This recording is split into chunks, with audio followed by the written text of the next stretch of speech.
on sidewalks in San Francisco by human beings, pull their pants down and defecate in the streets, and they don't go to jail? Why don't they go to jail? Why are they not being put in jail? Maybe she can come up with a Orwellian phrase for people who defecate in the streets of San Francisco. She's come up with a phrase that makes no sense. Let me look it up again. I can't even remember it here. Juvenile delinquents are now justice-involved youth. So, Robert, what would we call vermin in the streets of San Francisco who pull their pants down and crap in the streets? How about toilet-deficient individual? Bathroom-deficient, you can't even say indigent, sorry. Bathroom-deficient citizens. Bathroom-deficient citizens are allowed to crap in the street because it's a violation of their self-worth to make them go to a bathroom. You think it's a joke? I don't think it's a joke. I think it's sickening. So let me go back to some of my solutions. Law and order, law and order, law and order. Require government-issued identification to vote. Page 314 of Government Zero. It seems like a no-brainer. It doesn't guarantee the voter is a citizen, but at least it confirms that he or she is alive, and they can't vote 8 times. And dead voters who the Democrats depend upon always vote progressive. 7, reintroduce civics classes to elementary and secondary schools. We need to teach our children the history and meaning of America's founding fathers, founding documents, and founding principles. This knowledge should also be required on all citizenship tests. Number 8, saving a nation with nationalism. Government Zero. Restore to active duty all military officers purged by Barack Obama. I don't know how important, I don't know if I can explain to you how important this is. He has purged all military officers who might have staged a coup against him. Do you know that? I mean, I'm laying it out as clear as I can make it. The man is such a monster that he's slowly gotten rid of any military officer above the captain level who could have staged the coup against this corrupt government. You need to bring them all back and offer them a generous bonus as an incentive to return. Next plan, restructure military spending. Cut the rest of government significantly. Now, what do I mean by that? While our military is struggling, the rest of the meddling federal government is living higher on the hog than ever. So Savage calls for cutting all non-military spending in each department by 4% per year over the next presidential term for a total reduction of 16% by the year 2021. 12, repair our relations with Russia. Russia should be our ally in the war against radical Islam and a partner in the world economy. The United States should propose an agreement that as Russia cease any aggression outside its borders in return for assurance that the U.S. and Europe will stay out of the affairs of nations bordering Russia. Do you know what the Senate is conducting a hearing on right now as I speak? Russia's incursion into Ukraine. With all that is going on in the world, instead of investigating Obama's burdening America with tens of millions of third world individuals, they're investigating Russia's incursion into the Ukraine. You talk about a bunch of useless idiots. Anyway, Government Zero has solutions. Don't assume I'm just sitting here complaining and moaning and groaning. Don't ever complain that I'm only doing that. I'm Michael Savage, the architect of a new America, all explained in Government Zero. Join the Savage Nation. Call now, 855-400-SAVAGE, 855-400-7282. Savage. The Savage Nation is sponsored by Swiss America, the only company I trust with my financial future. Call 800-289-2646 or SwissAmerica.com. I want to continue with my solutions to save America. We can talk forever, but we're not doing anything about it. So I'm going to continue.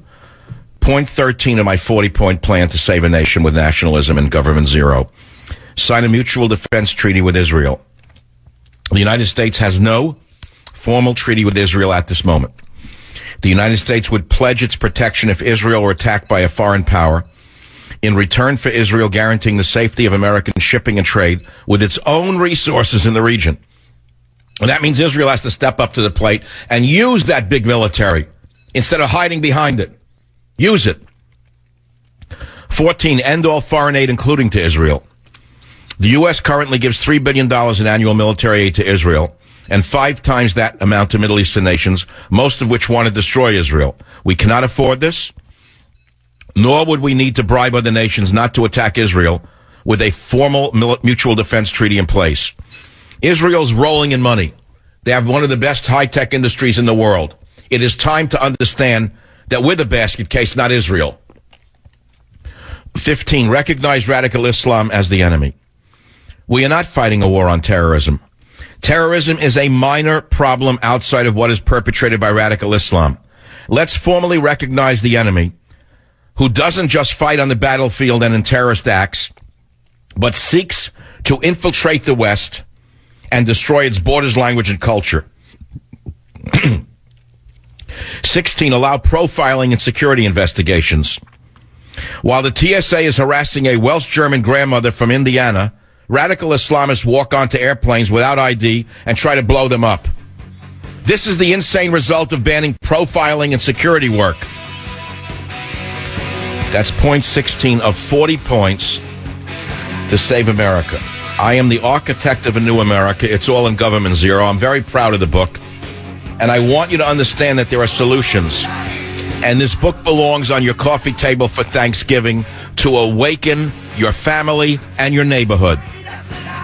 Join the Savage Nation. Call now, 855-400-SAVAGE, 855-400-7282. Savage. What's going on in America now is a product of what happens when a bunch of pinheads from universities, I would call them microcephalics, from universities take over the United States of America and push forward policies that they believe will work. And no, although they're not working, we have a Cold War with Russia. The science is gone in America. Religion has been crushed in America. The military has been decimated in America. The economy is in shambles despite the fact that you think it isn't. This is what academics do. They have no real world experience. And so we need to understand that this Obama-centrism is more dangerous than the geocentrism that preceded the heliocentrism of the Middle Ages, which I've been talking about. Now, I use some big words just to attract the liberals who are sitting with amusement, thinking that they're so superior to me. I know how they think. I've met them my whole life. I have nothing but hatred for them. How's that word? I hate them. I think they're the reason America is being destroyed. It's that simple. WSBA Radio. Dave, your opinion counts. Go ahead, please. Yeah, hi, Michael. I just wonder, what do you think is the root of the people that, like, for instance, the people that support Bernie Sanders? Do you think it's more the education system or more the media? He has a very small, limited support, and the media makes you think it's much larger than it is. Any crackpot could get 20,000 or 40,000 people to sit and applaud. So what does that mean?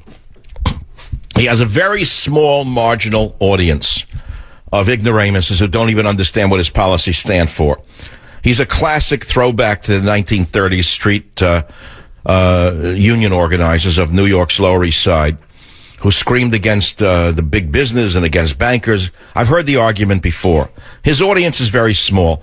But I'll repeat what I said from the beginning, which has been copied by Rush Limbaugh and others. And I have to say it. I know I'm not supposed to say it, and I can't say it and keep it quiet and put it under the rug. How long ago did I tell you that Bernie Sanders is a creation of the Hillary Clinton campaign? I said he wouldn't have lasted 1 second, let alone this long. Was he not created by the Hillary Clinton campaign to make her look more centrist? Don't you agree that that's a possibility? I have to say that, but also Hillary just, no matter how hard she tries, she cannot get anyone basically to like her. It doesn't matter whether she's likable or not. She is the product of a corrupt Democrat machine that is so powerful that she has the delegates needed to be elected as the nominee. It doesn't matter whether she's liked or not. She has the delegates because the delegates are nothing but stooges of the Democrat machine. It doesn't matter. It's all fake. What, the balloons and the signs? It's right out of the Manchurian Candidate. She's been handpicked in advance. But don't you think she was handpicked in advance 4 years ago, or 8 years ago it's been now, when Obama come out of nowhere to beat her, though? Well, let's go back to who she actually is. How did she become a U.S. Senator? And why did she become a U.S. Senator in a seat that was created specifically for RFK Jr.? How did that happen? I mentioned it yesterday. How did that happen? How come no one talks about that? There was a liberal senator from New York who was a very far-thinking liberal named Moynihan. And when he passed away, the seat was going to go to RFK Jr. And then he was in a very suspicious single-engine plane crash. You remember that? Yeah. Nobody remembers that. Nobody in the world remembers that JFK Jr., died in a very suspicious plane crash over Long Island Sound. And shortly thereafter, carpetbaggers came in from Arkansas, bought a house in Chappaqua, and ran for the U.S. Senate. This is a great novel, by the way. If we had one gutsy novelist out there who wanted to write a novel about corruption in the United States of America, it would start with the plane crash over the Long Island Sound. And ask how that happened. How did he lose control of that plane and crash and die so suddenly? And then what does it have to do with the carpetbaggers who came to Chappaqua? And suddenly she's a senator, now she's going to be president. Ah, come on, it's just fiction. It's something that Katzenberg, Matzenberg, Ratzenberg, and Geffen should cover. If we really had a Hollywood, a heck of a movie that would be. Of course, if it was a Republican who wound up in such a position after a young, idealistic, obvious candidate disappeared in a suspicious plane crash, I'm sure Katzenberg and company would make that movie. It would be on HBO 10 seconds later. 855-407-2882. That's the phone number. WFTL. Jill, welcome to the Savage Nation. Hi, Dr. Savage. I wanted to talk about immigration and how infuriating it is for someone like me. I immigrated back to the United States, and I was a citizen, born a citizen, and the U.S. government made my family, we had to be sponsored by my grandparents to come back here because my ex-husband now, but at the time my husband was a Swiss citizen. And they would not let us back into this country unless we were sponsored by my grandparents. And what year was this? 1999. And who was president at the time? Bill Clinton. And when did it all switch? When did America switch and become anti-European American under Bill and Hillary Clinton? When did this country suddenly turn on European Americans? When did this country suddenly say that Europeans need not apply for citizenship in the United States of America? We only want third worlders of color. When did that actually happen? It started under Bill Clinton. It is now metastasized under Barack Obama. They are both, let us say, very racially sensitive. Yes, and it's very difficult to actually, I lived in Switzerland, and I became a Swiss citizen. And in order to get into Switzerland as a visitor for a few months, I had to undergo rigorous questioning.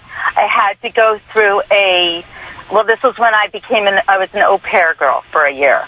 And when I did that, they made me go through an x-ray machine. They did medical tests on me. Is Switzerland being overrun by Muslim refugees? Is Switzerland going to take in hundreds of thousands into their tiny country and have their identity destroyed? Well, I'll tell you what, I haven't seen that happen yet. I don't live there anymore, and it's been about 7 years since I have lived there. But when I lived all right, but there, your point is that under Bill Clinton's regime, as a European, it was very difficult for you to become a citizen of the United States of America, while at the same time right now, Obama's waving them in by the hundreds of thousands from anywhere on earth except Europe. White people need not apply in plain English. Isn't that what you're saying?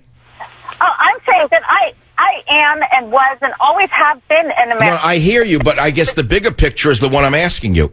Why does Obama seem to have a vendetta against people of European ancestry and have such a love affair with Africans and Muslims? What is he trying to do to this nation? Why would African Muslims make a better citizen than a European Christian?